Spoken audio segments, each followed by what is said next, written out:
Bonjour à tous, Ayoub.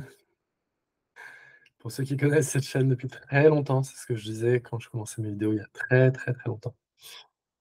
Et aujourd'hui, je voulais vous faire une petite vidéo.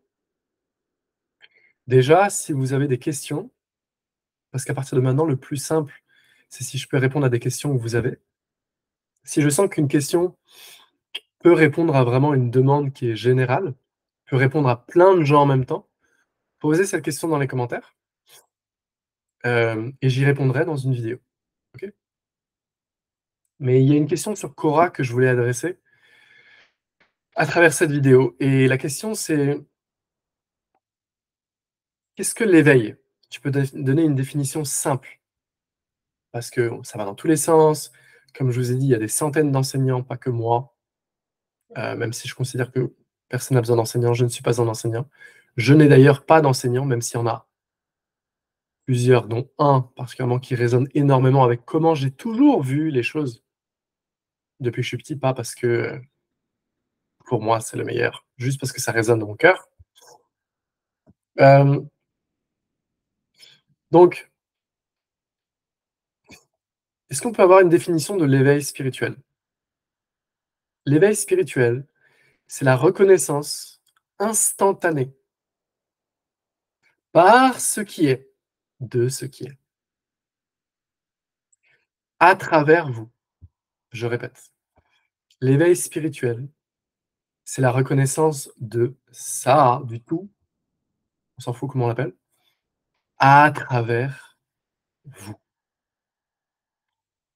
Mais vous voyez bien que déjà, si on l'appelle éveil spirituel, on retombe dans l'illusion de la séparation.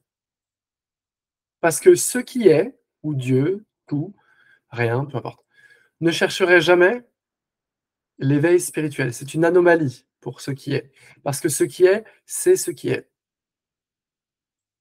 Ne voyez-vous pas qu'essayer de sortir du rêve fait partie du rêve? Comme avait dit Nisargadatta Maharaj.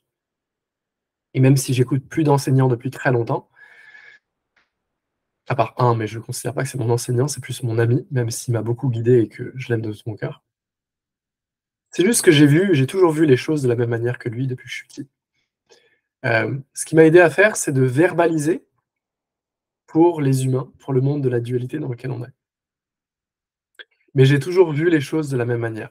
Parce que pour moi, j'ai toujours vu qu'il n'y avait que ce qui est, pas d'individus séparés, pouvant ou devant atteindre quoi que ce soit, qu'on était juste dans un rêve de la séparation. Ce qui est, Dieu, OK, rêve de 2 choses, vous et moi. C'est pas une erreur et en apparence, de temps en temps, il semble avoir quelqu'un qui se réveille, comme ici, de cette illusion. Mais en la réalité, j'ai jamais vraiment été dedans. Je suis né un petit peu comme ça aussi, donc je pense qu'il y a une partie naturelle aussi. Bref, c'est un autre sujet pour une autre fois. Ensuite, personne m'a posé la question suivante: quand est-ce que l'éveil arrive dans notre histoire? Est-ce qu'il arrive pour une raison? Oui et non, mais en réalité, non.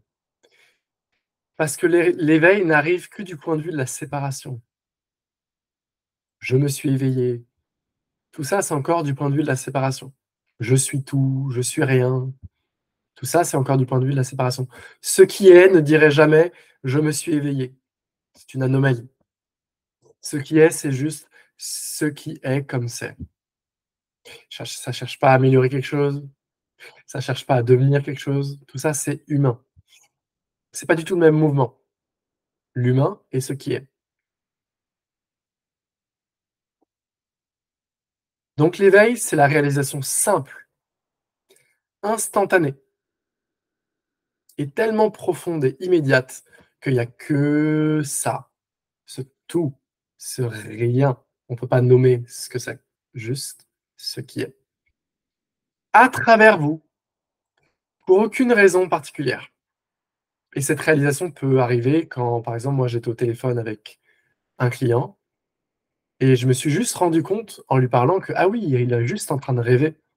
Il rêve et un éveil est en apparence arrivé. Mais j'ai eu des centaines d'autres occasions comme ça, des centaines. Mais en fait, c'est pas si important que ça.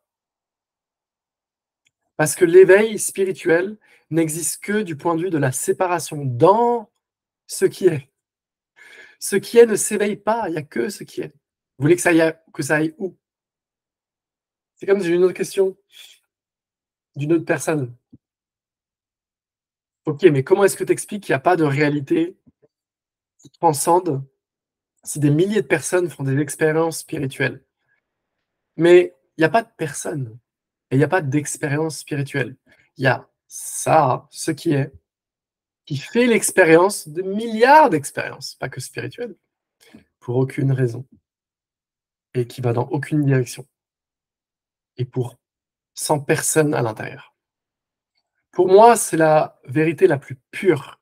Est-ce qu'il y a des subtilités à ça? Oui, parce qu'on est aussi un être humain. Donc c'est les 2. C'est pas l'un ou l'autre, c'est pas ce qui est ou l'humain, c'est les 2 ensemble. Donc dans la perfection de Dieu, de ce qui est, vous avez des athées qui pensent qu'on est juste un corps, vous avez des gens qui pensent qu'on est tout, vous avez tout. Je reprends la citation de Niskata Maharaj. Ne voyez-vous pas qu'essayer de sortir du rêve fait partie du rêve? Et moi j'ajouterais, ne voyez-vous pas que l'éveil spirituel fait partie du rêve? Ce qui est rêve, pas vous, il n'y a pas de vous. Ce qui est rêve de tout. Il ne peut pas avoir de séparation. Donc dès qu'on utilise du langage, dès qu'on utilise une pensée, on est déjà dans la dualité. Est-ce qu'on peut définir l'éveil? On est déjà dans la dualité. Est-ce qu'il y a une réalité qui transcende? On est déjà dans la dualité. Il n'y a qu'une seule réalité, c'est le moment présent, ce qui est. Dès que vous pensez, vous rentrez dans la dualité. Et ça non plus, c'est pas grave, ce serait juste ce qui est qui fait l'expérience de la dualité. J'espère que c'était un petit peu plus clair. J'espère que c'était un peu plus clair pour vous, pour nous.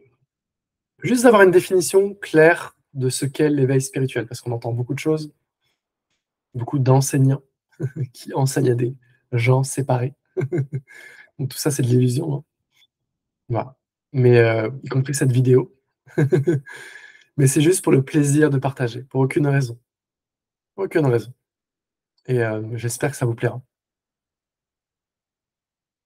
Donc l'éveil, il n'y a qu'une seule réalité, ce qui est. Cette réalité ne peut pas être définie par la pensée. Il n'y a pas d'individu séparé. Il n'y a que ce qui est. Deuxième question, quand est-ce que ça arrive dans mon histoire? C'est pas votre histoire, c'est l'histoire de ça, de ce qui est. Donc vous n'avez aucun choix et contrôle dessus.